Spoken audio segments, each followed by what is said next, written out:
Lord.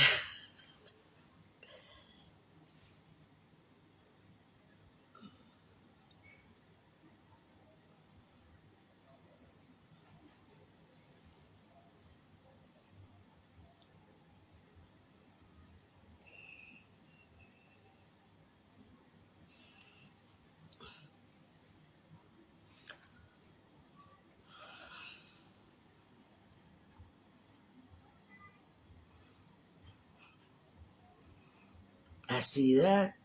I see that, Michelle. I see that you are here. I see that, my dear.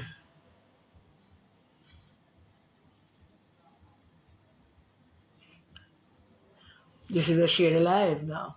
Now that you're here and you have announced that you're here, you should go share the live. Yeah. Go share the live. Please share the live. Pass the live on to some PNP delegates. If you know one, if you know two, and let's get started. I mean, please share the live. Good night, Yvonne. How are you, my darling? It's good to see you all.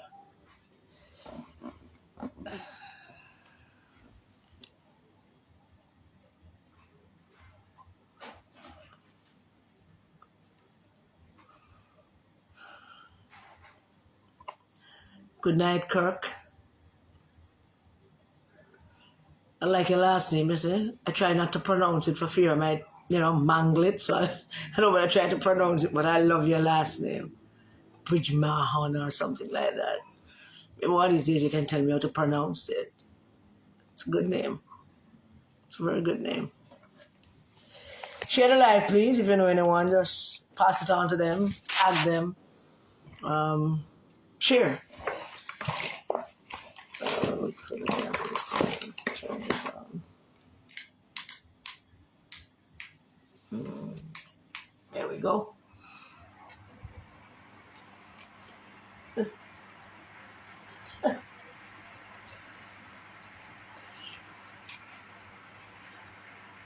Good night, Lisa. Miss Woodladrick. Boy, you guys have some real nice fancy names. Woodladrick. Woodladrick, or I don't know. One of these days I will learn how to pronounce these names. But good night to you all. Good night. Thank you for joining. Go share and come back. Share to some people that you know and let us start. We don't want to stay too long not starting. I need a pre-summer vacation. I was hoping that I wouldn't be doing any more lives until, well, we had planned a time frame in which we're going to, But I was taking a break because this is hard work. So I was taking a break.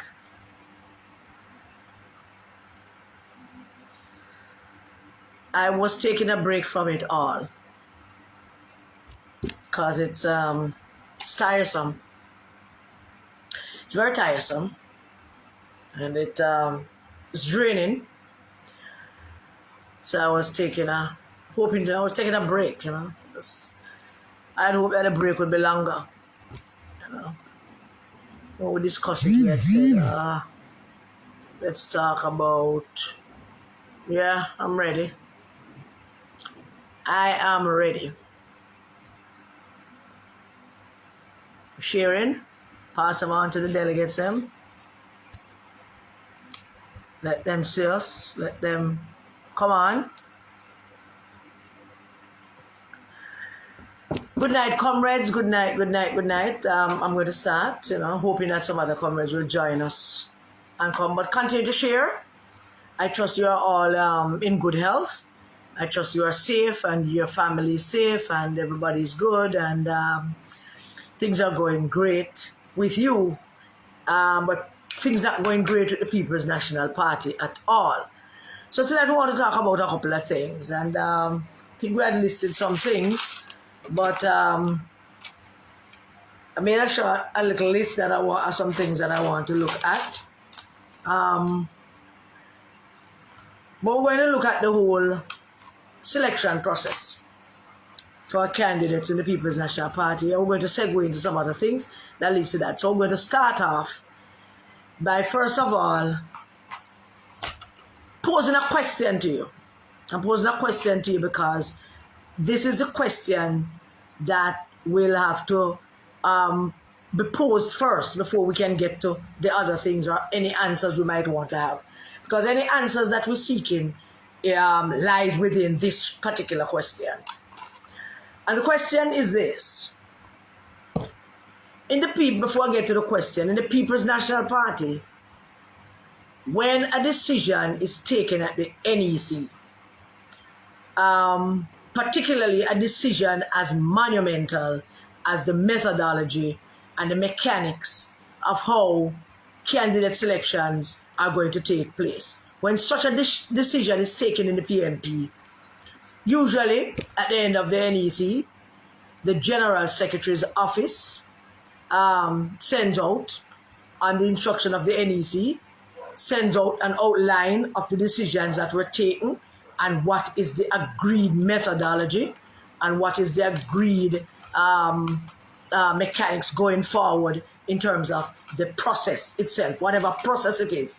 Now we're talking about the selection, but whatever process. Anything that is as monumental as a selection process, particularly this particular era of a selection process. And when that decision is taken, and that decision is put in writing, it is sent out to the constituencies. The constituency executive would get that. They would sit down, they would look at it, and they would spread the news as to how this thing is going to take place.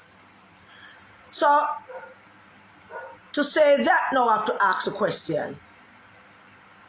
At the previous NECs, the one that was held up the road from me, up at Calabar the other day, and probably the one before, the questions that comrades have to ask is this. Was a decision made?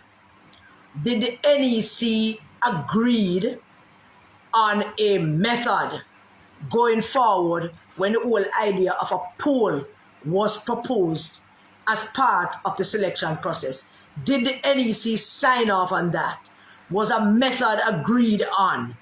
And was that sent out to the constituencies? That is a question that needs to be answered. So Sunday last, 2 days ago, the NEC met in Montego Bay. And from what I gather from that meeting, it quickly descended in chaos. Very fast, very hard. It descended in total chaos and confusion. And throughout the whole time of the chaos and the confusion, Massa Mark, the leader of the PNP, sat there with this ridiculous smile on his face, nodding in his head like clowns do. You know that smile that clowns have? That's the smile that Mark had for the entire NEC when everything was chaotic and cross-talking and people cussing them one another and back and forth and all the rest of it. And that's where we're going to start tonight. How did it reach there? But before we're going to how we reach there, let me just say for background, the PNP NEC is not entirely an orderly place. Having been on the NEC for some 20, 25 years, I can tell you, we have seen some very disorderly, hot NEC. But at the end of it, there's always peace and tranquility and everybody feel good and all the rest of it. Not this one. This one was totally different. At the end of this one, nothing is solved. Matter of fact, based on some accounts, it wasn't even ended. So then probably we're going to convene the next one to continue the agenda, because as far as I know, based on information I'm receiving, the agenda was not completed. So what happened? So let us talk about what happened. The problem is with you PNP people.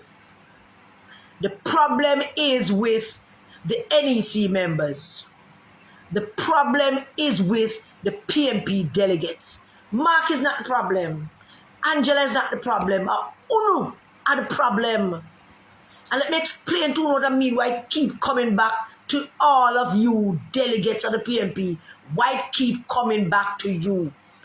It keep coming back to you because you are the ones who are with the power and you are the ones who are not paying attention. So here's what I surmise to have happened. Dayton Campbell and Angela Bromberg got together, and believe you me, it's them two then.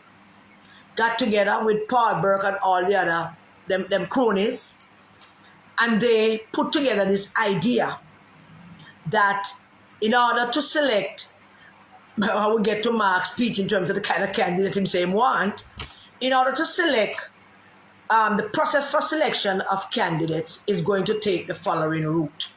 And they probably outlined to the NEC, the first NEC, what possible route I'm going to take, and then probably do the whole word salad thing, and them trying to push through them argument and push through things. Because I am guessing, and this is a guess, that they did not tell the NEC the full extent of what they intended to do.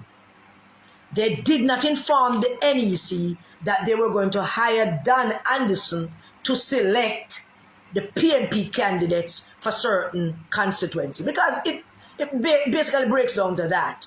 You hire Dan Anderson, you send him to particular communities because you want a particular candidate. So this is what you're going to do. So my guess is they did not tell you, the NEC, that this is what they're going to do. They did not outline to you that I'm going to send Mr. Anderson in. And you, like the idiots and the fools that you are, because you sit down in Norman man, the party and make them people here run rings round, you know. You sit down there and make them hire Dan Anderson to go select PNP candidates in certain constituencies. And you sit down there and you never ask no question. You sit down there and you never dig deep into what they were saying. You wasn't even listening or paying attention to what they said they intended to do. It's always in the details. You ever hear that argument that the devil is in the details? The devil is always in the details. And that is what happened to Uno. Dayton Campbell and Angela Bromberg giving us some argument. And Uno assume, Uno the NEC members, made an assumption that this poll thing was in addition to the delegates having the final say. That's the assumption that you made. You never questioned what they meant. You never asked them to put it in writing. You never get it in writing as you should have. And so, Angela Bromberg and Dayton Campbell decided to pull one on. And believe me, they would not have attempted to pull one on you had they not known that you were easy to be fooled. They know that you're not easy for fool because you're not paying attention. Some are busy at protect, on the chairmanship of some constituency, on the chairmanship of some division, on a local seat, on a local council, on a local this, on just protecting on yourself from them. And because you're so busy protecting yourself from their wrath, them just push back a whole lot of things past you and you don't see it. So let us just do this very quickly. They proposed it. You weren't listening. You never picked sense out of nonsense. You never saw or heard what they were saying literally to you. And so they hired Dan Anderson to go into communities, go to poll. Had you been listening, that whole thing that was discussed at the meeting would have been put in writing, it would have been sent to the constituency, and the constituency would have had it, and then you would have read it, and then you would have seen where the holes are, and you would have said, hold on there, me not get this, how that go? And then you would have had an opportunity to go correct it, but instead of going to the NEC, go mash it up, and total chaos and confusion. Because the chaos and confusion at the NEC is not Angela and Dayton's fault, Sorry to tell you that, The chaos at the NEC is full fault. Your fault. Because you are the ones who go to those meetings and sit down there. Sit down there and make them tell you all kinds of things and not querying anything. Uno not digging deep, uno not asking questions. And then the breakdown in that adds to the breakdown in this. At the end of a monumental thing like that, because saying, oh, you're going to select candidate is a big deal. It's a big deal. At the end of that, the decisions of the NEC should be in writing. Those decisions should have gone to the constituency executive for them to peruse it and look at it and give you an opportunity to ask questions such as, okay, Dan Anderson coming to the constituency. Where is he going? Because as a constituency executive, as a divisional organization and constituency organization, you have a responsibility that the pollsters coming into your constituency, you need to know where I'm going to be. You need to have a say in where he goes. The constituency executive, the constituency leadership, because the party is going to instruct him as to where he should go. And you, the constituency leadership, should have had a say in that. Because if you did, then the thieving, ugly councillors, them down South East St. Anne, would not have hijacked the poll and carried them into where Wavell Hines went and had his cricket matches. So let me explain that Wavell Hines things to you or reach there. How Wavell Hines will end up with 49% in a constituency that nobody knows him. How Wavell Hines end up with 49% in a constituency where his only name recognition is that he is a cricketer or was a cricketer. How did that come about? How did that come about? Why? Dan Anderson went in, and all the places that Wavell Hines did his cricket matches, that's where the thieving ugly councillors them carried the pollster. So Mr. Anderson went into all the areas that Mr. Hines had his cricket matches. So therefore them coming out of a euphoric feeling of cricket match and hold up a cricket match and Wavell Hines and down here would keep some cricket match. So the pollster asked, he said, yeah man, yeah man, a good man, that man, yeah man. And that's how we ended up with that mammoth, large swath, that high percentage of voters for Wavell Hines, for a man who has never even drink a beer in the constituency, and you find that strange. So therefore, that led the constituency of South East St. Anne to stage that demonstration and to go to the NEC and to make noise. But here's the thing, that is all well and good to go there and make noise. A good thing that you rage the demonstration. The demonstration, don't make them tell you someone to do no demonstration against the party. Who wasn't demonstrating, don't let them tell you that, because they will pin that on you and say you demonstrate against a party. Be clear about what it is you are demonstrating about. Be very clear and make sure you know it's not the party you're demonstrating again.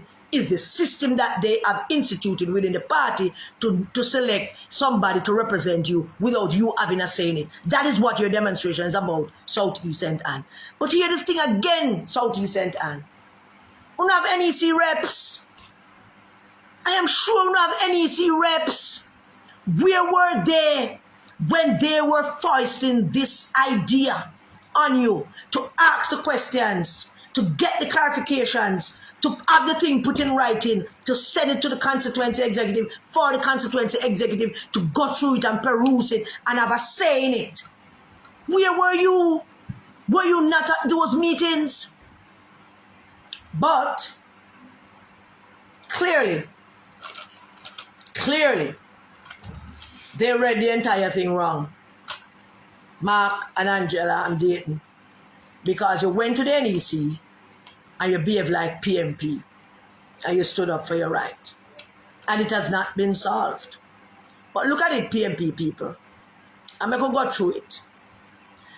I am at pains trying to remember what year it was, which period it was going into which election, when there were about 3 or 4 constituencies in Jamaica that was giving problem. The party had problems with them. They were unrecognized constituencies. They had no leadership, they had no groups, They had no organization. They had nothing going on in those constituencies. And so the party was getting lots of back and forth, everybody quarreling.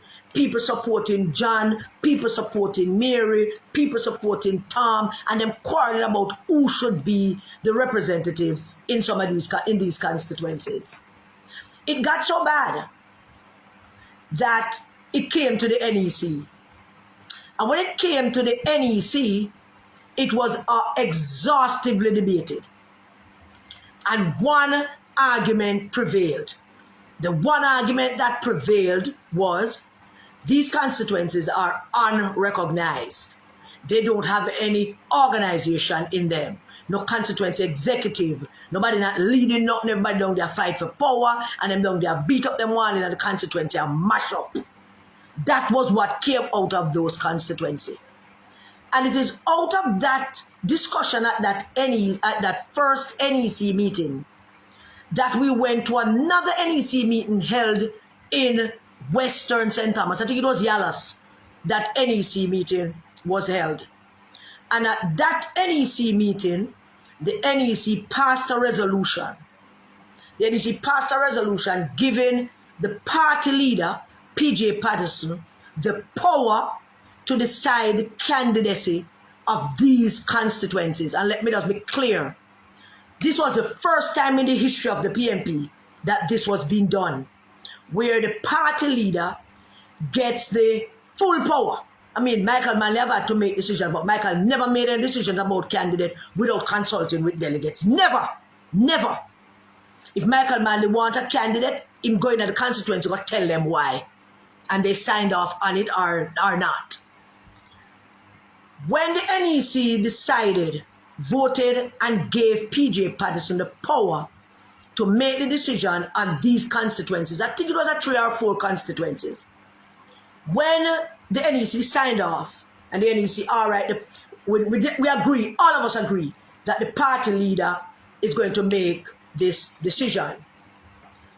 I remember very, very clearly that Bonnie Witter and myself was insisting that even though these constituencies are unrecognized and they had no delegates and no political organization in place, even so, there must be consultations with the factions. And the NEC agreed. And this was put in writing from the NEC. There are certain decisions, whether it's resolution or decisions or agreement that are not in line with a usual NEC decision, that are documented and put in writing. So they put it in writing and they send it out to the constituency, and eventually PJ made this decision as to who those candidates should be. But let me back them a bit and go back to the NEC meeting. When PJ got up to give his address to the NEC, PJ was in pain. PJ was, I mean, if you look at him, you think him in physical pain, but he was in an emotional turmoil kind of way. And PJ in his speech made it absolutely clear over and over and over again that this is a power that we just gave him that he didn't want. PJ was moaning and griping and whining about the power that we just gave him, because the focus of his address to the NEC was that it shouldn't have come to this, where him have to actually make this decision, because it shows that our organizations in the constituencies are falling apart. So that was why PJ was moaning and whining in his speech to the NEC about that new power that we just gave him, the power to name the candidate from these constituencies that are unrecognized. Don't forget that. They're not recognized constituency. They were unrecognized. Some of them never have no executive body in place. Some of them have the executive body that have not met for like a year or something to that effect. I remember that very clearly. And PJ whined and griped, and he was just being, he was whinging, and he was painstakingly going through. instead of just getting up and accept the power that we just gave him, PJ made it his point of duty to explain to the NEC that this is not a power that he cherished and this is a power that he wanted. This is not a power we intend to hold on to. This is not a power we actually want to use. Ask yourself why. Why would the party leader just get this power? And politicians love power and whining and griping about the power that he just got. Why do you think he was doing all of that? He was doing all of that because PJ knew that if he select the candidate without consultation with these people and the candidate that he selected lose, the blame falls on him. PJ know that, so the party leader don't want that kind of power. No party leader would want that kind of power. And the party leader does have the power that was given to him. It was given to PJ, and it extended to Portia, and it extended to Peter, and it is now there for the gentleman that is there. A little whiny little girl on the elect as leader, for the leader of the PNP. I'm not going to stop calling man because he's a whiny little girl. And the power is there. But when is that power to be employed? That power can only be employed if, one, the constituency is unrecognized. Two, if the constituency does not have a fully convened constituency executive. Three, if the constituency has descended into factionalism, where every different side, 3 or 4 different people want 3 or 4 different candidates. Those are the reasons why the party leader was given that power. Now, Dayton Campbell went on the Ann Jackson Miller program.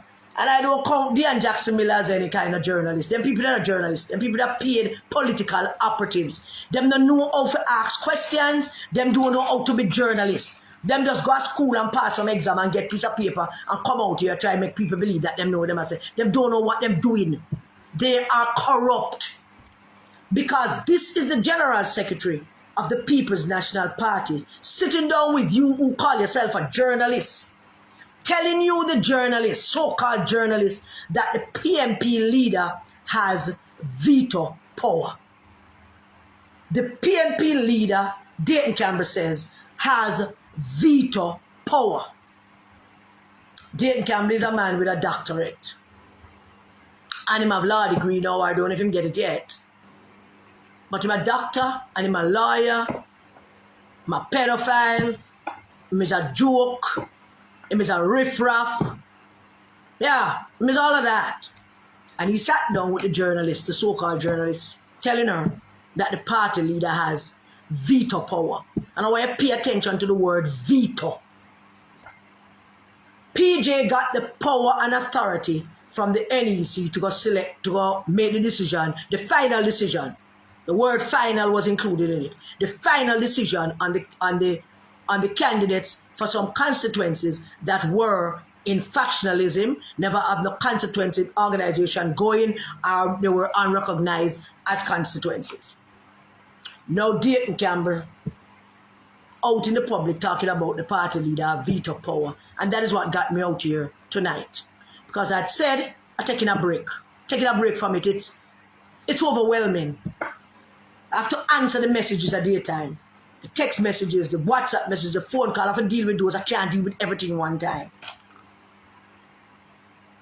Veto, the word veto is an absolute power. Which means, according to the polls in Northeast St. Elizabeth, and we don't know which poll to believe, because of the corruption and the underhandedness in which Angela Brownberg and Dayton Campbell managing this. It is fully corrupt, it's a fully corrupted process. And because of that, when the polls are finished, no accurate poll not released. You can't pinpoint something and say, the party secretary just released that this is the poll results from Northeast St. Elizabeth. So you have 2 or 3 different polls floating around out there. So you don't know which one to believe.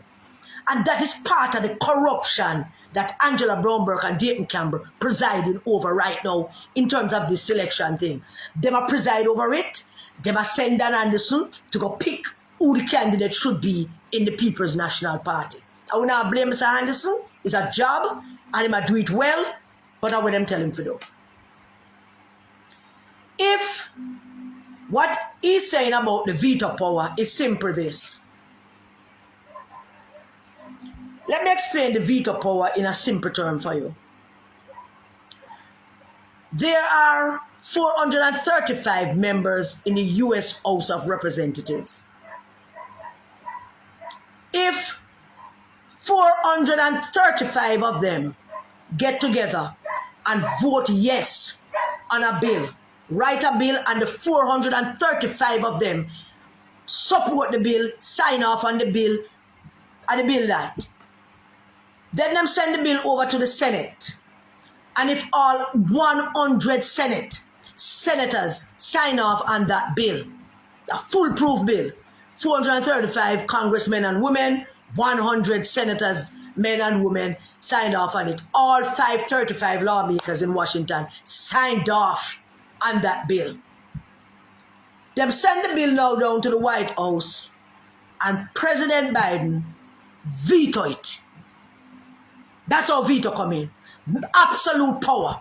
Him veto it, no matter the 535 people that just sign it, him can veto it. Him have that power. Him can just sign a piece of paper and say no, and just tear it up, and that's the end of that.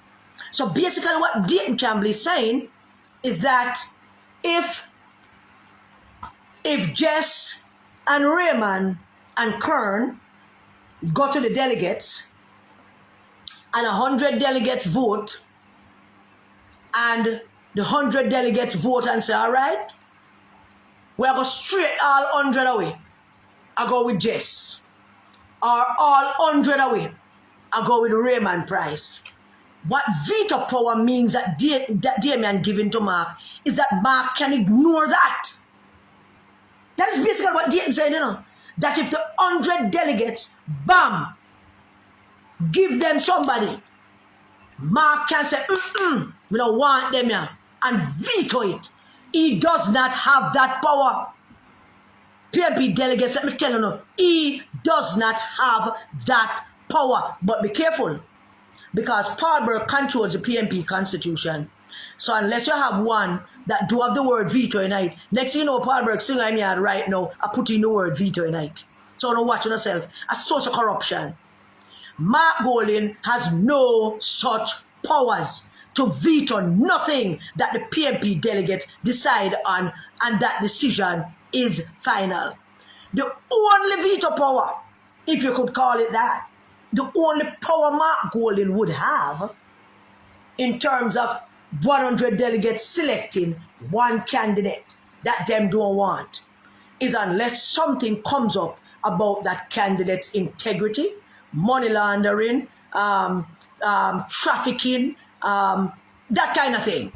That's the only thing you can come to the NEC or call our officers meeting and say, comrades, this is what we found out about this person, so we have to go move them. Mark Golding has no such a veto power. Do not let them tell him nothing. Him not veto power. He can't veto the delegates them. He can't do it. Cannot do it. And if he does it, we don't know what to do. Southeast St. Anne show no.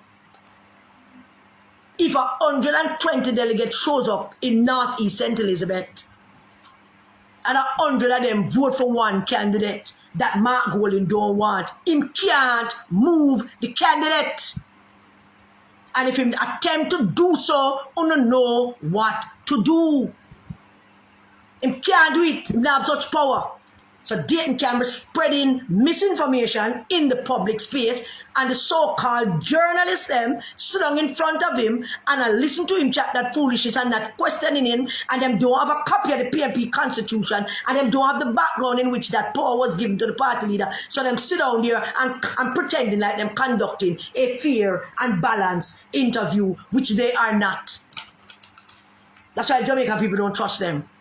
And Dean Jackson Miller is no journalist.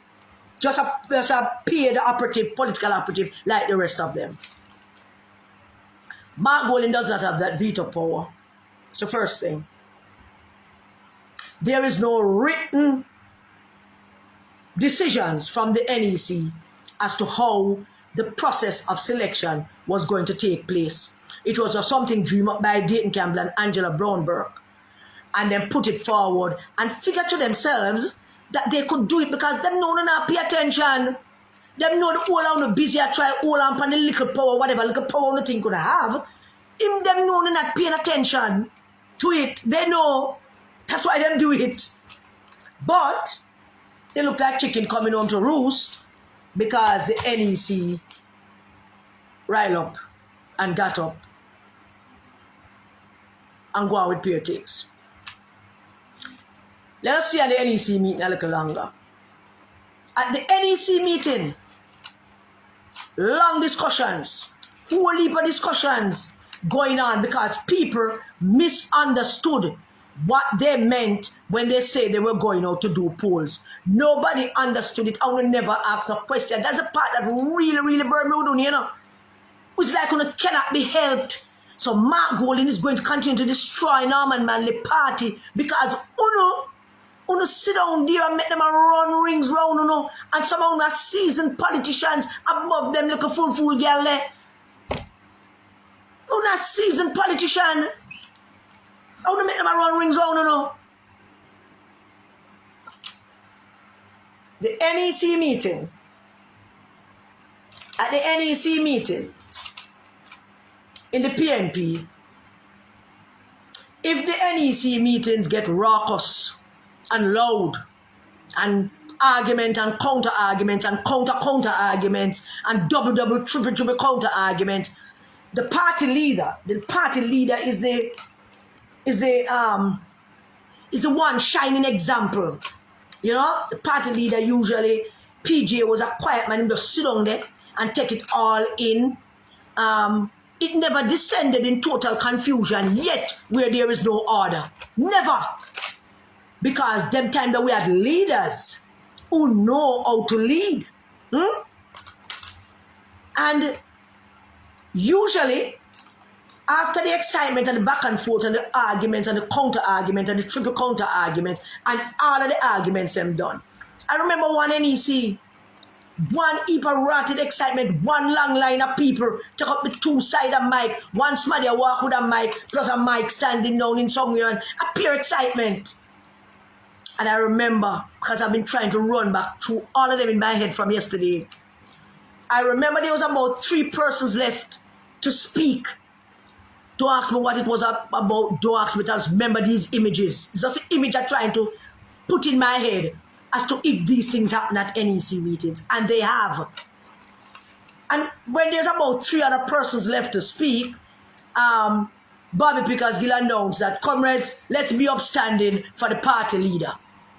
And Bobby Pickersgill would say, Comrade Bonnie, Comrade Karen, Comrade Koo, whoever the 3 persons are, we're asking you to just hold your questions a bit, as the time running out and we want the party leader speak. But we'll come back to your question.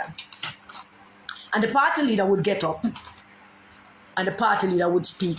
And the first thing the party leader would say, and PJ did it, is address the 3 last people in the line. That's the first thing he would do.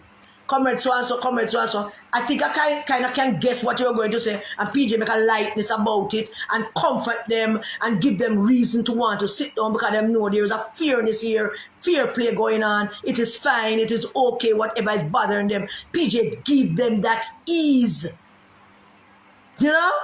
And I'm using PJ because most of my time at NEC was spent with him as leader. And I mean, that ease was there. So nobody no one get up and rile up again and say, oh, never talk, and my time for talk. Once PJ get up and him address you by name, and him recognize you, and him see you, and him say, no, we want to talk about, and him going to try his best to deal with it, but him asking you, and you sit down and people just sit down and easy, knowing full well that the leader of the party just got up and him going to deal with it. And at that time, the leader of the party, the doors would close and everybody would sit down. And the party leader would be like the father talking to his children. Like the head of the family.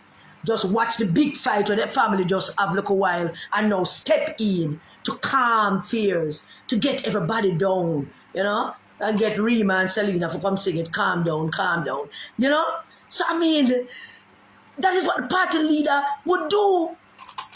But this one, that unelect, sat there with a ridiculous clown look on his face. Like a clown, while the thing descended into total chaos. And then,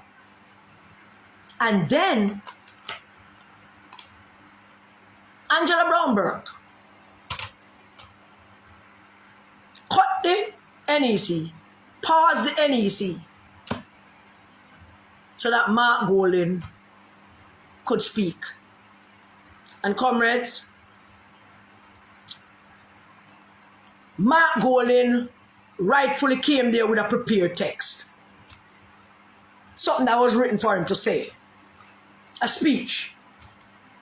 He came there prepared to speak. Something written. And he clearly came there with something written to speak to the country and not the NEC.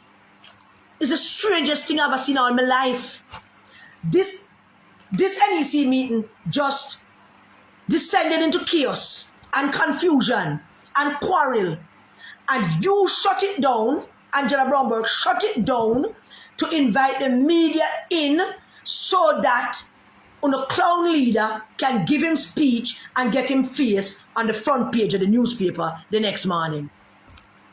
While the NEC that just descended into chaos and confusion is left in chaos and confusion. The leader that elect never spoke to the NEC.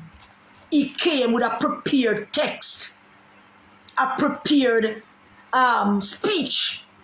And when all of that happened in the NEC, he never thought to himself, and nobody never advised him that, listen, you have to go drop this speech, or let us do something, let us break this, and you speak to the NEC first, put everybody's mind at ease, put some relaxation in the room, create a sense of calmness, because that is what part-time job is as a leader. I can't forget at Huey with the excitement between Angela Brownberg and Audrey Smith-Facey when for Southwest St. Andrew. I cannot forget that morning at Huey when the local lecture theatre was going to descend in a little bit of quarrel, and chaos, and Peter Phillips get up. Peter Phillips whisper to Bobby, let's get up and whisper to Bobby and say, lock this down and let me speak now. And Bobby announced, and everybody sit down and quiet and calm. And the party leader, Peter Phillips, got up and said what he was saying and outlined to the comrade, and he did it so expertly, so considerately, so warmly, that even us who were supporting Audrey felt good about it. It wasn't what we hoped or what we wanted, but the party leader got up and expressed to the NEC how he want this to proceed, and suggested something. He never pushed on anybody, he never forced anything to anybody, he never put on the iron fist, he never made a decision. He makes some suggestions, and then as a party leader, we take his suggestions as kind of like orders. But he do it that way because that is how leaders behave. But this buffoon, this monkey, this damn clown, wanna have a walk around and pretend to be a PNP leader, sat there the whole time with that ridiculous look on his face, lost and oblivious to everything around him, absolutely out of his depth, don't have a clue what is happening and how to handle it. And then pause the NEC meeting so that him can go address the media and get him face on the newspaper about some foolishness that him said the day before. And he said in the newspaper, I don't want to tell no lie upon him, but he said in the newspaper that the matter has been resolved. He said in the newspaper, the Jamaica Observer, I went down to the supermarket yesterday, and that's when I saw him ugly face on the damn newspaper stand. him said that the matter has been resolved. But has it? Has the matter been resolved? Half the NEC don't get to speak yet. Everybody still live there not knowing what going to happen. Him don't address him NEC and give them any guidance because him don't know what to do. Him leave it all to Angela Brown-Burke and Dayton Campbell. And him don't know what to do him out of him dead totally. And him report that the matter has been settled. The matter is not settled.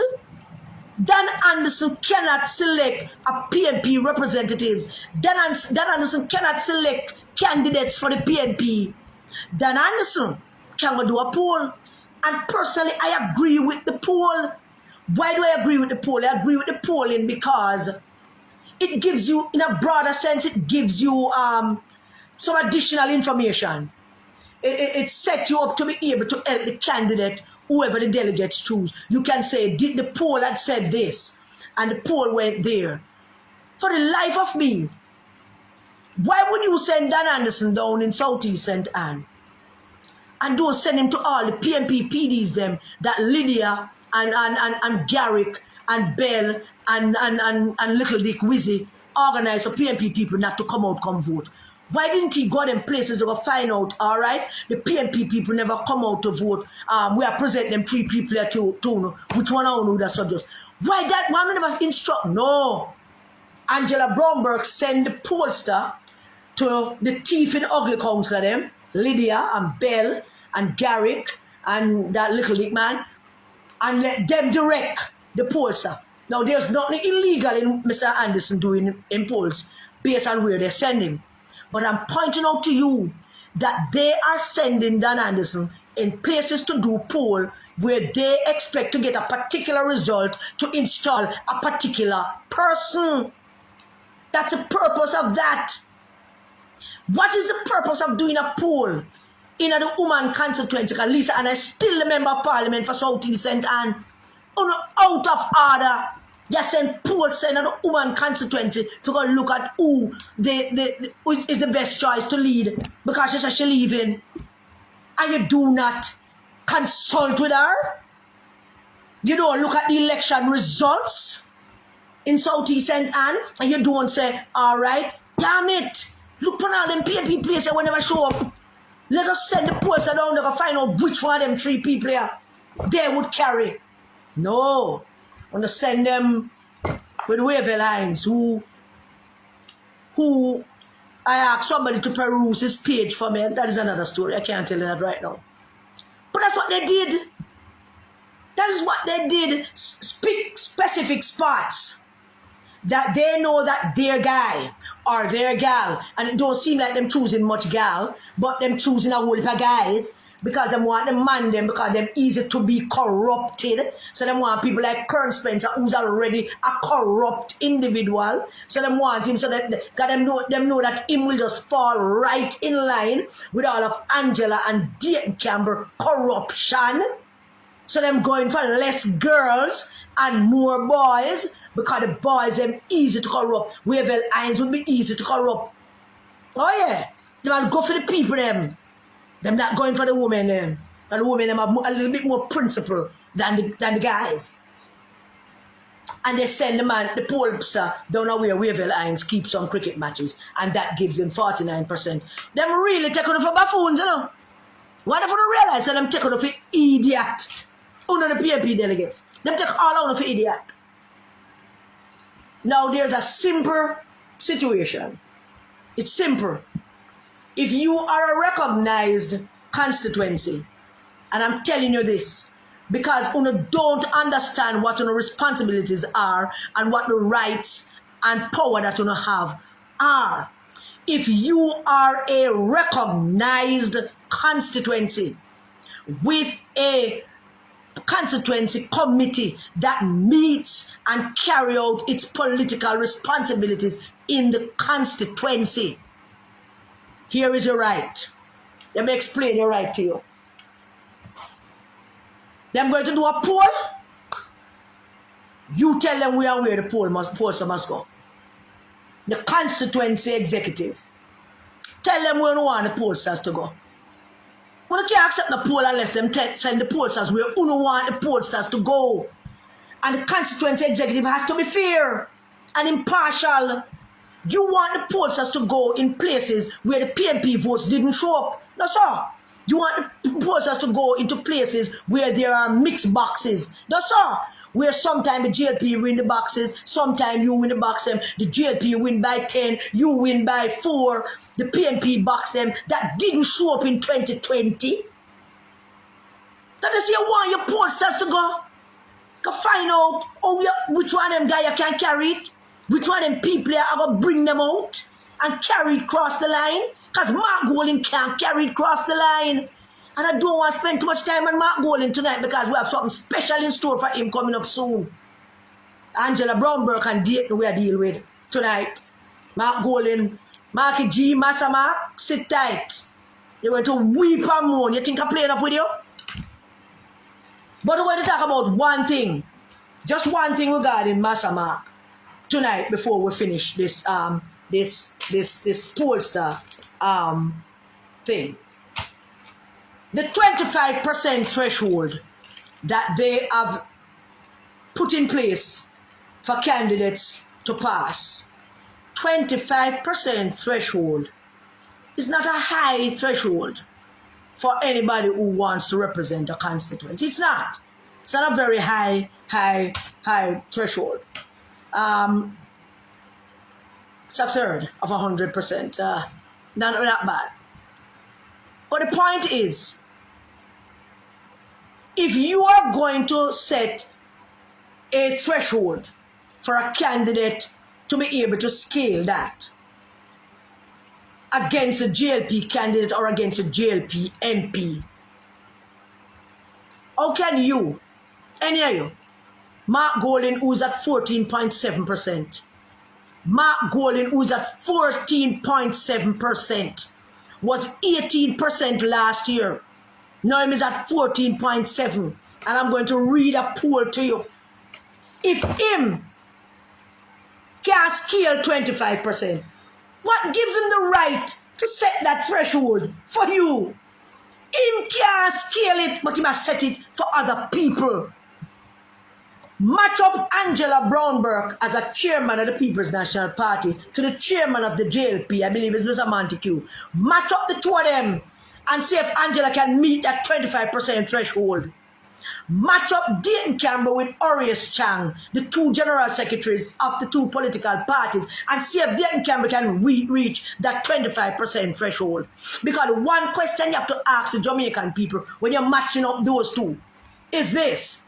Of these two, which one of these have integrity? Which one of these you believe are more decent? Which one of these you believe are more trustworthy? And you tell me. Because Bobby Montague not trustworthy. Orius Chang not trustworthy. I don't know him if he's a decent guy or not. I don't know anything about Bobby Montague if he's a decent guy or not.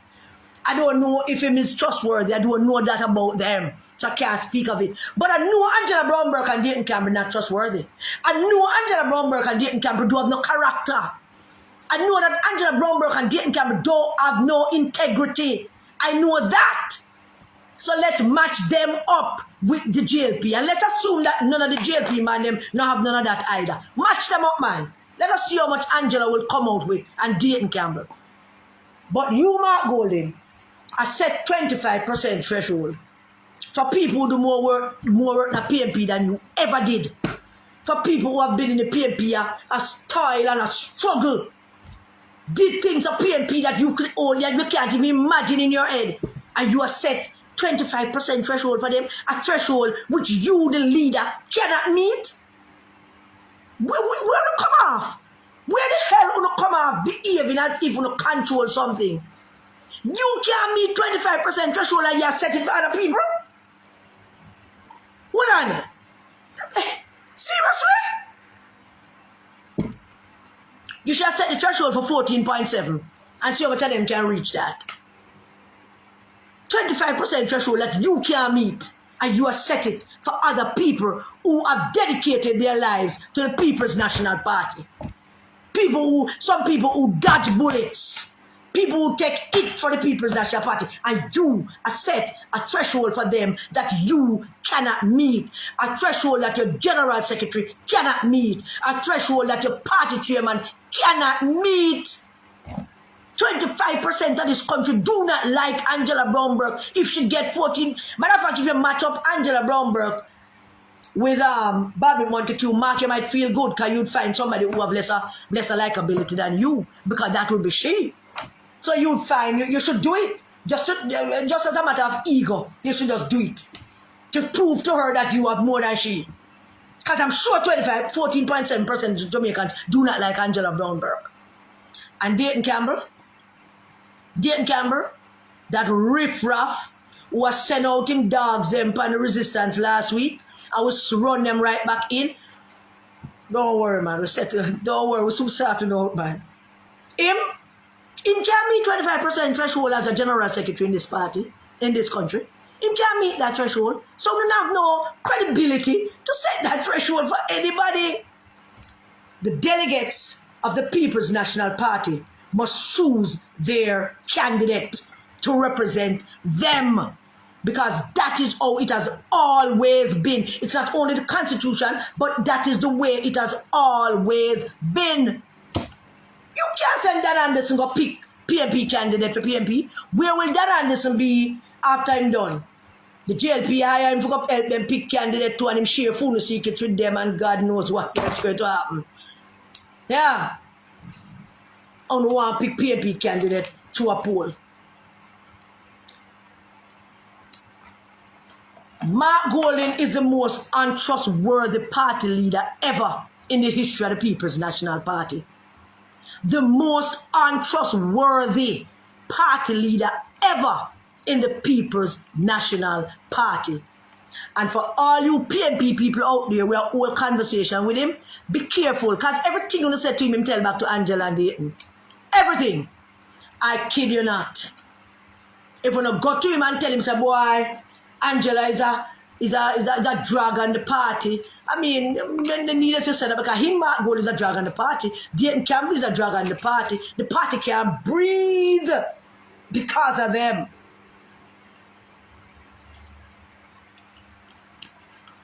But if you should go to him and tell him that, I'm tell back Angela.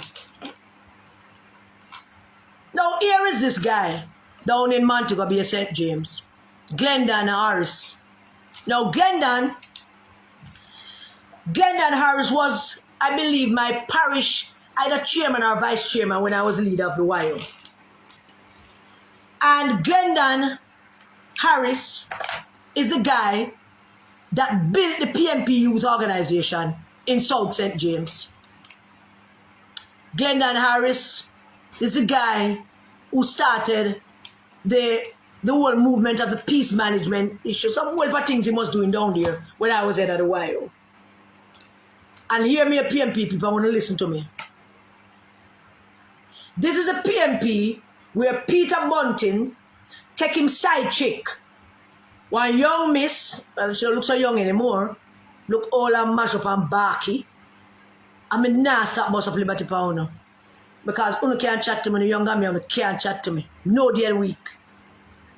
Peter Bunting name him side chick. Give her position in the PNP, Deputy General Secretary, simply because she's in side chick. There's no other criteria. We can't figure out anything else because she never did. Nobody knows her of doing anything for the PNP. I don't know her as doing anything for the PNP anywhere in Jamaica. And if somebody knows of some contribution she has made to any division or constituency, tell me and I'll take back my argument. Now tell me and I will take it back. I will apologize to her for not telling me anywhere in the PNP, anywhere in the country that she has ever done anything for the PNP. Want to tell me? I'll apologize to her. But here's this woman that Bunting reward her for sleeping with him by making her Deputy General Secretary in charge of miscommunication. And then in same order, them goes a bam and gave her Derek Kelly a seat. All him, there's a special place in hell for him. Special place in hell for him. Them goes a bam and tell her, go on a South St. James, go work it. I don't know if she have family there or people she know come from there. That is usually the reason or something. But I'm give her the seat. Say, go on, go take it. Glendon Harris, who is a wimp. I mean, some man in his party, yes, man. Glendon Harris is a wimp. Wimpy. Wimpy fella that don't know how to stand up for anything. Now there is Glendon Harris. Applied for the seat in South St. James. Sent in his application in South St. James. And being a man at the PNP for so long, him feel like him can have a look at discussion with him party leader. So Glendon say Mark, and Glendon said to Mark, say, I applied for the seat in South St. James, you know. Comrade leader. Glendon said that to him. You know that damn buffoon who has never done anything, has not done half the work that Glendon did. You know what that man said to Glendon Harris? You're at a disadvantage. That really hear me? Glendon Harris, who has spent his entire adult life working for the People's National Party, applied to be what the word we use for them, yeah? He applied to be candidate. That candidate was not the word I look at. Aspirant. In South St. James, a constituency he has worked from about 15. He applied. Bunting kept the seat already, place it into the hands of Nikisha Burchell. Tell her go and go run it. PNP people gonna run out there, see? If it's the last thing I do before I die, somehow the way just get to run out to some place. I'm going to be like a rolling boulder pound. I don't can't do me nothing. I'm not gonna tell you why they can't do me nothing. I'm gonna tell them tonight why they can't do me nothing. Glendon Harris applied for the seat. Had he said that to Peter Phillips. Peter Phillips, I said, good, it's about time that you step up, man. Step up. Had he said that to Portia, she'd have hug him up and kiss him and tell him, so go and go try. Had he said that to PJ that stop him on him back, I said, all right, good, our democracy is alive. But this clown that elect, look upon the man we're working at PNP than Mark, Bunting, Dayton, Nikisha combined together. And I tell him that he is at a disadvantage. What kind of leader does that? Glendon Harris. And because Glendon Harris is a puny, weak-ass, softballs man, him take that from Mark Gold. Because if me did say that to Mark Gold, and Mark Gold said, "I box him down." So help me God, box him and him security them down. But him said that to Glendon. Mark Gold said that to Glendon Harris. That he's at a disadvantage. And that's the man on the elect. Now why was it necessary for them to cut the NEC short in order for Mark to give that speech to the media? Because he never talked to him NEC. The NEC descended into chaos and confusion and all kind of crosstalk and brewery and tete, and the leader that elect did not get up and calm fears, did not get up and behave like a statesman or a leader.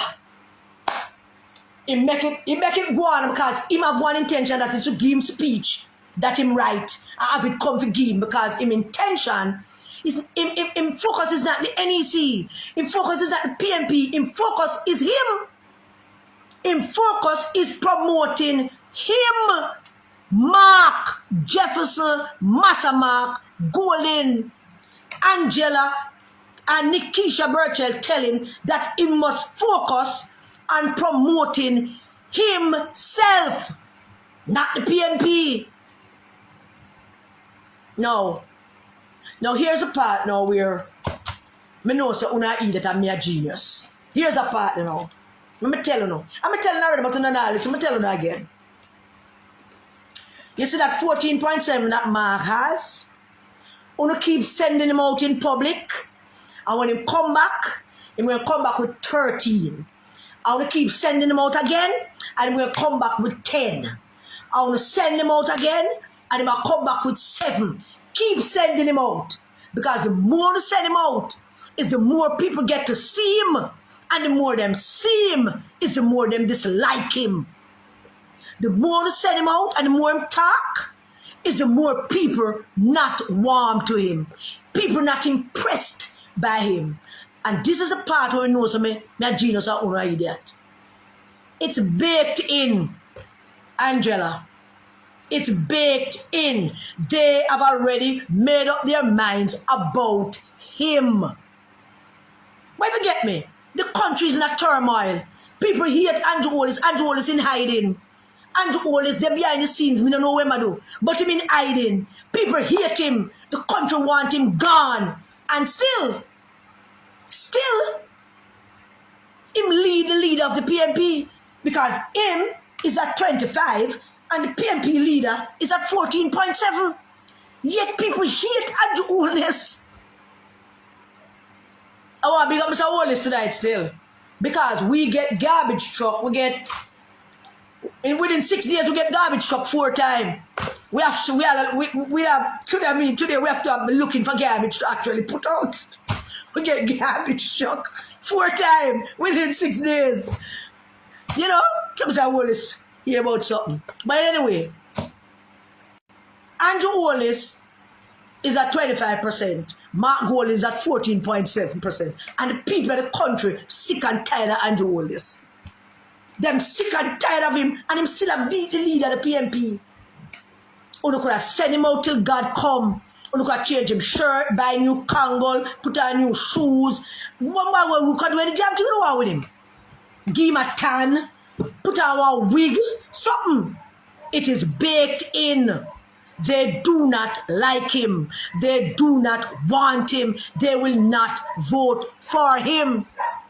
But I want something to talk about anti-party activities. This is it. 2 weeks ago, not last week, the week before, we went down to Southeast St. Mary to send off Teresa Pink, Sister Terry.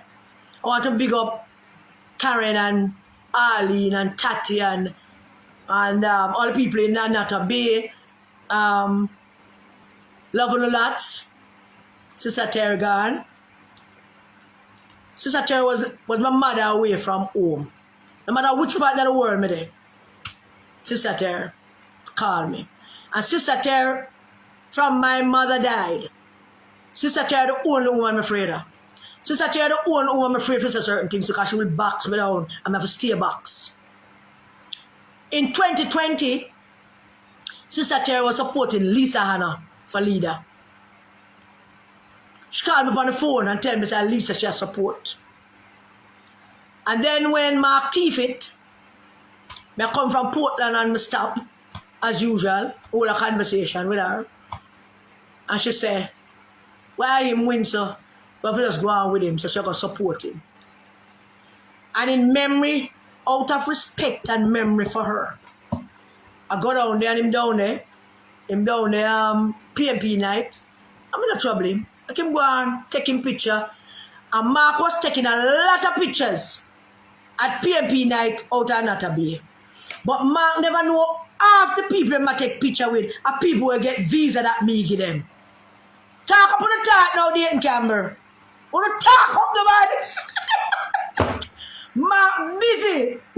Why for people from foreign I take picture with Mark? See all of them people that Mark? And we give them visa and send them go foreign. The whole of them. And them come down for Sister Terry, them big and bad and bossy. Them straight up and them married and them have them house and them ray. Big up. That Mark Golding. So Mark was down here at PNP night. But here's what I want to tell on the PNP people, why I know this man don't want to win no election, why I know this man and nothing with PNP. This leader who have never given a speech and evoked the name of Norman Manley. Mark Gold has never given a speech and evoked the name of Norman Manley. He has never given a speech and evoked the name of Michael Manley. I have never even heard him evoke the name of PG. I have never heard him give a speech and evoke the names of our former leaders and evoke the names of people who have made real serious contribution to this party. He has never given a speech and big up the PNP. He might talk about me and I and we, and when he say we, he mean him and Angela and Dayton and Ian Hills and Bunting, and Bunting look like Kinga left them. But we're still keeping a close watch on him because we don't take no check where him is concerned. So we have him under tight surveillance. And I went down to Sister Terra grave digging. And as you can see from the live from the grave digging, it's my town. And the strangest thing happened in Southeast St. Mary. And the thing that happened in Southeast St. Mary brought home to me the realities of what exactly Mark Golding doing. And it never come to me in such stark terms before Southeast St. Mary. From the moment I landed, I was under attack from my friends. Not real attack. My comrades and friends. And most of them remember the days in the 2006 presidential election. I was on Omar Davis campaign. And Southeast St. Mary get lots of stuff, man. Bicycles. Southeast St. Mary did nice. I came under a little bit of attack. Friendly fire attack. Boy, Karen, my junkin friend, you know. Karen, but why you to support Mark Golding? Karen, me say, support Mark Golding. That. May I get it from a junk at them, and may I get it from a sober and people too. Support Mark Golding. Give Mark Golding a chance. May the whole we go just come in with him. And as I said, out of respect for the memory of Sister Terra, I decide my mind not to bad chat him and bad mouth him. Not much. I did 1 and 2, but not on camera, not much. Because I know I'm really afraid of Sister Terra. Believe me. What else I'm afraid of too, man. Because at age 40 or so, to box without and not to be one day if it's something, I may have to take it. So, I must support. Let's back up a little bit. I'm trying to figure out what was all of that about supporting Mark Golding, because these are PNP people that I know a long time. I'm a PNP. So I engage a conversation with the candidate for the Anatomy division. A nice young fellow, have good ideas, but don't have a clue about the politics. Have good ideas about it, and I ask some simple questions. And I said to him, so, all right then, so how things out here? Yeah, man. We have it, man. We are so out there and do it thing, and we are do it thing, and we are do it thing. You know, that kind of foolishness, nothing hardcore. It's Sister Terra grave digging. You don't look for nothing hardcore. You just look for some sensible things to be said to show that them actually doing some work to actually get the PNP out to vote. That's all I'm looking for. A little semblance of that them have a plan as to how to get those voters out that never come out to vote last time. Yeah, you know. So I asked a question again. So, yeah, all right. So what's the message? What not do to get them out? Well, work my thing, man. You know, because they have to give me some goal in him chance and give Mark him chance and yeah. So what are they? I said to myself, what are they? I want to go and I need a drink. I join them with a drink for them to talk more. And the candidate for the Anatomy division did not know. He was a candidate, you know. And him convincing me why. I'm a tell me say, him go talk and tell the people them say, they will give Mark him chance. And I'm say, oh, that is, I said, that is it. So they will recruit candidate to tell candidate to go out a road, go tell people to give Mark Golding a chance. Not the PNP, you know. Mark Golding a chance. What PNP people that are alive? Only think about this very carefully, you know. Them The PNP made a 10-point turnaround, and the PNP is now up 0.2% in the poll. Mark Golding went in with 18%, lost 3.3%, and is now 14.7%. And them a recruit candidate and a tell candidate to go there or tell PNP people to give Mark Golding a chance. Uno analyze that. I'm basic school me go. Uno analyze that PNP people. Them a recruit candidate to go tell PNP people that they must give a man who keep losing the PNP votes that him have and give him a chance. Them now tell them to go support the PNP. Them now big up the PNP. You know, hear Mark out there talk about people. This is the PNP. It's still Jamaica's best choice. Everything in this country that is good and progressive is the PNP do it. It's Norman Manley Party, Michael Manley Party, PG and Portia and Peter Phillips. I've never heard the PNP leader done that. And him have the candidates them, a young fellow who have some pretty good ideas as to how he want to build and not to be a division, but clueless about the politics and how I'm going to go about doing it.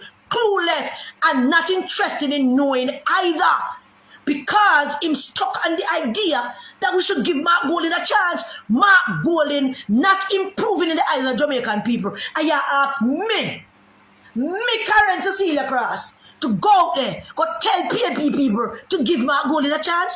How? Because me a PNP, you know.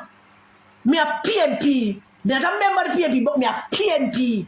And if push come to shove and Mark Golding look like him going to do it, me God out there.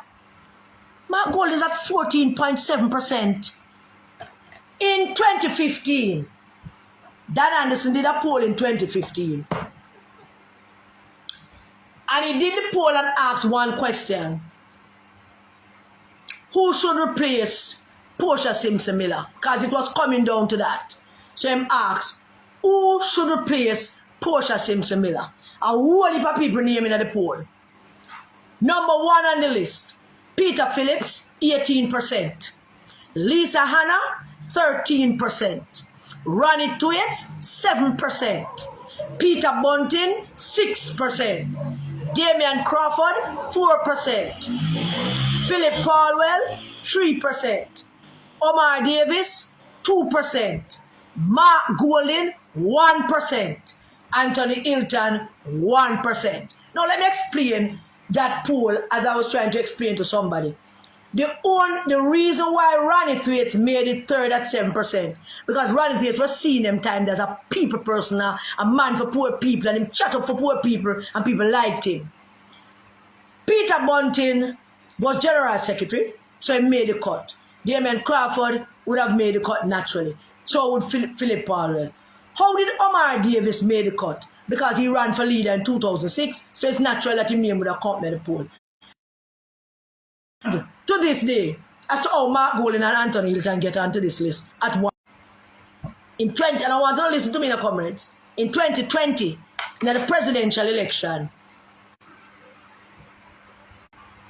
all right, it went off for a little bit. That's something to do with the internet service. That's why I prefer to have my data on my phone, you know.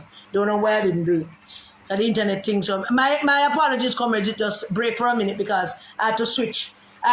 Service. Look, things at the yard full up a Digicel. So we can't just switch from one to the next.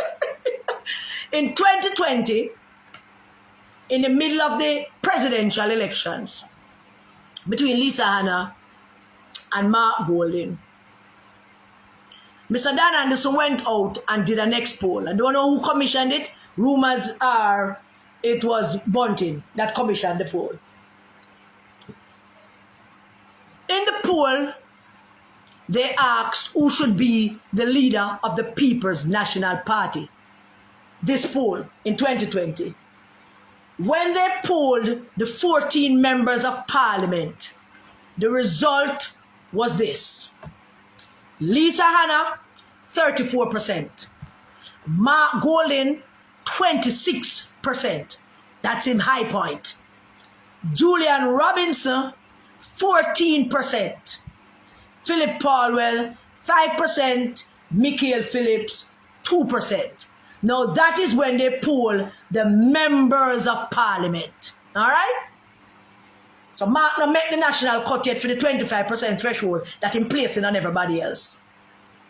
When the PNP, when the pollsters asked the Jamaica and the PNP delegates them, the pollsters came back with this.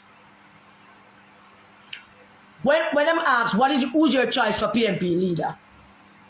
Lisa Hanna, 43%. Mark Golding, 21%. That poll was just between the two of them. Lisa Hanna, when the members of parliament were polled, 34% for Lisa Hanna.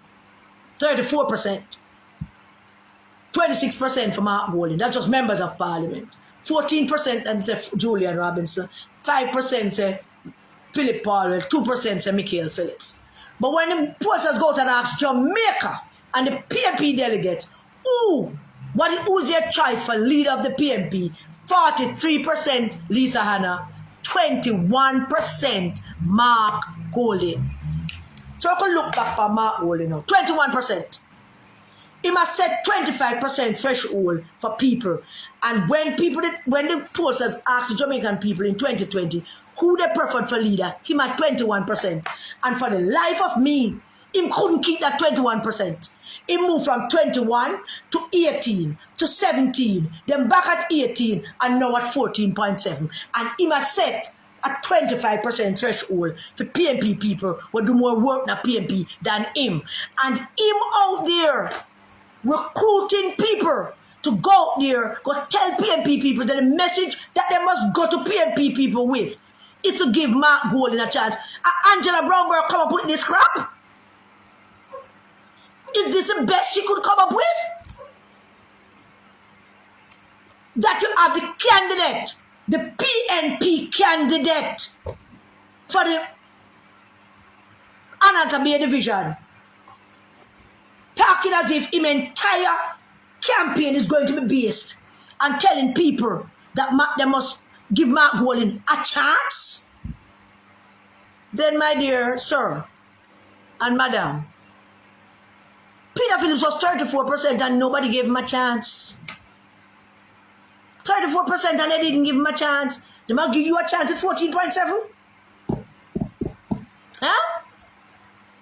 And the candidates when them recruiting, that is what I'm telling them. Let's talk a little bit about Northwest St. Anne, the constituency that Dayton Camber got, Burchell Whiteman constituency, and him stayed at that constituency. And instead of serving the constituency and building the constituency, him down at the constituency I drove around in a frozen car with 14-year-old and 13-year-old girl having sex in car and doing all kind of blowjobs in car. And that's all him do, and lose the PNP seat.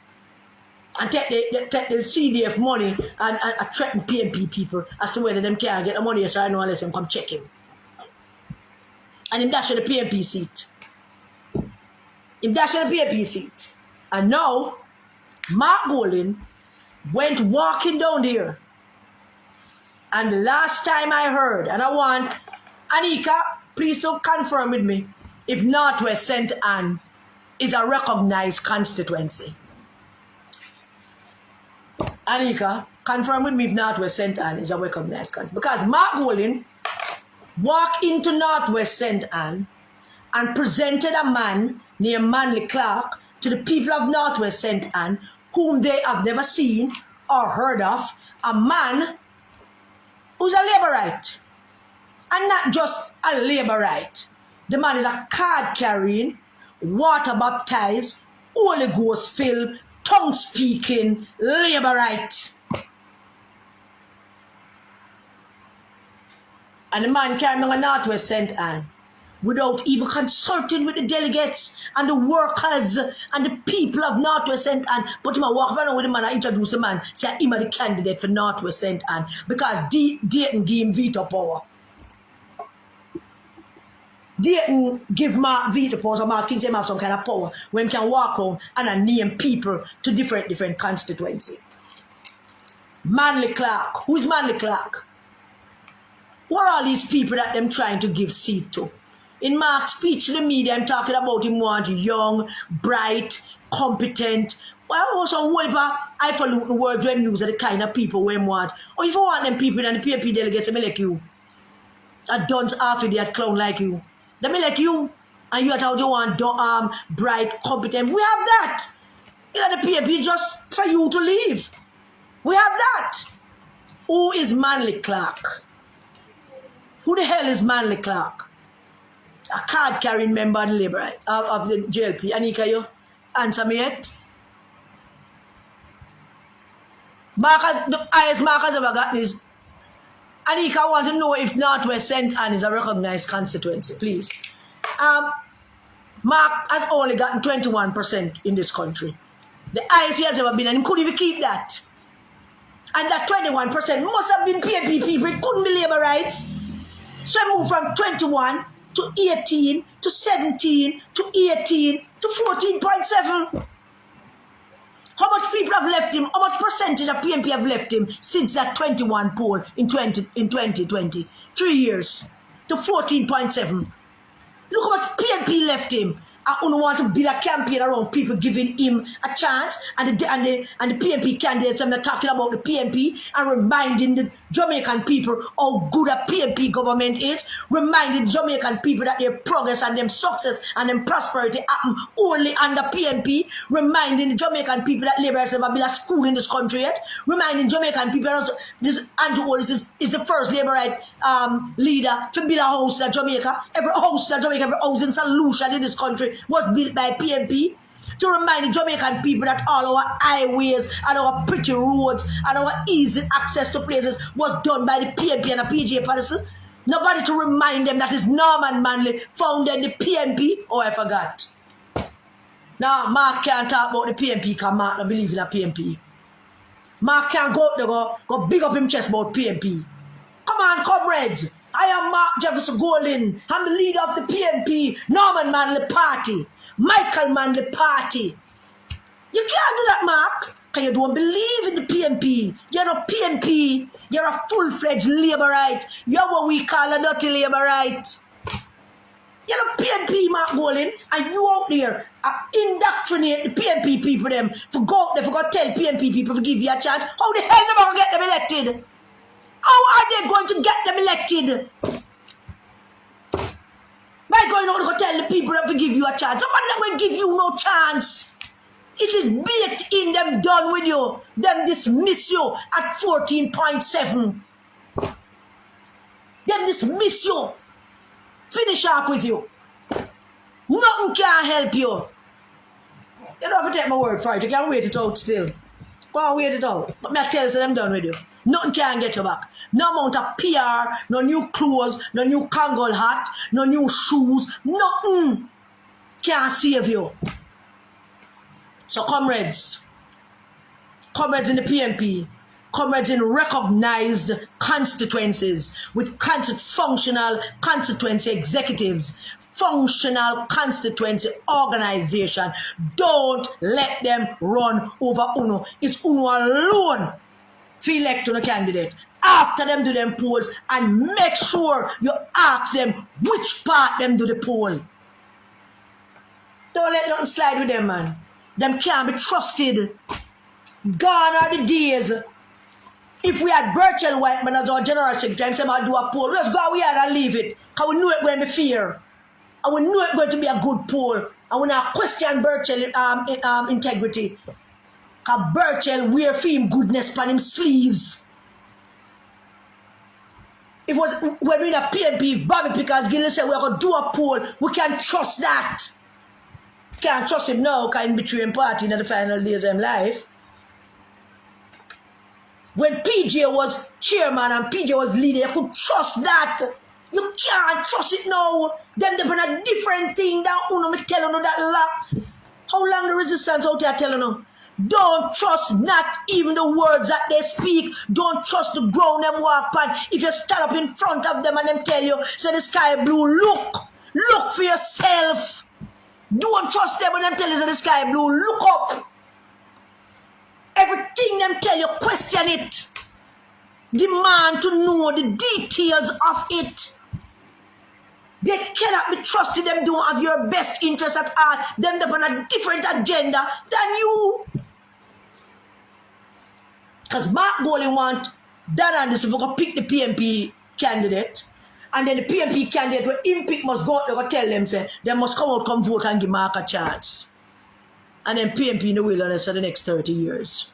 Because him have 14%. And he can't move from there so. And that is how the whole cookie crumbled. Glendon, my brethren, my friend, man, you apply for the seat. Go on and go do your integrity thing. And go run for the seat. And then you build South Manchester. Don't make this look a floozy girl. We came into PNP, pan our back, or belly, or knee, or head, or I don't know how she came in. But for one of them there. Don't make them run you out of South St. James and tell you you can't compete. Stop being so like a, stop being like idiot, no man. What more? I'm afraid of. Stop being afraid, no man. Stop being so afraid, man. Not afraid of them, man. Dayton Campbell is nothing. Don't be afraid of him. I'm going to get him. I'm going to get something. I'm so settle. Don't worry about him, man. And don't worry about Massa Mark. Don't worry. Don't worry about him, man. So sort him out good and properly. Want to take a page out of the Southeast St. Anne delegates page. Take a page out of that book, man, and go stand up for no rights as delegates. Stand up for no freedoms. Stand up for no responsibilities and no power. For no choice. For no choice. And I know that no leader no want to have that veto power. Patrick Roberts and Dr. Warren Blake was going up to be our member of parliament against Andrew Holness. Patrick Roberts and Warren Blake. And it was during that time that PJ got that power and PJ made the call. PJ gave it to Patrick Roberts. PJ was able to do that because we were unrecognized. We were unrecognized and full of a peer mischief and peer mischief. West Central was one of the most mischievous constituency ever. And PJ made the call. And PJ gave it to Patrick Roberts. And after Patrick Roberts lost that first race against Andrew Holness, people quarrel and know themselves. Or PJ may lose the seat. Because PJ gave to Patrick Roberts and the Dr. Blake supporters them said that. And them said that for a while. Them stop saying no after Patrick lose one after the other. Them just stop saying it after a while. But that is how it works. The leader make the decision, the candidate lose, and him will get it. But the leader can't make a decision without consulting with you. Even if you are just 10 people. If you are just 10 of you, 10, 15, 5 of you, them can't make a decision without your involvement. And you can just make war with them. Just start a war with them. Base on the Constitution. Start that war standing on the Constitution. Start that war standing on the principles and the objectives of the People's National Party. Start that war standing on the work that you have done for the People's National Party. Start that war standing on those things. You can't go wrong. You don't have to disrespect them. But dog them if your needs be. Don't make them walk all over you. That's all I'm saying to you. Because this is not their party. This is something Mark a try. And Angela did there, I help him try. And that riffraff mealy mouth, idiot, Dayton Campbell in there try. And them can't bring it together. It's only Una can bring it together. I'm going to sign off now because I really never want to do this. Alright, so thank you for joining me. Thank you. God bless you all. Stay safe. Keep the children safe and keep the PNP flag high. Let me see everybody put up a fist. Put up a fist, man. Keep the PNP flag high. Keep it high. Because we soon run a market, G. Seriously. Good night, comrades. Thank you.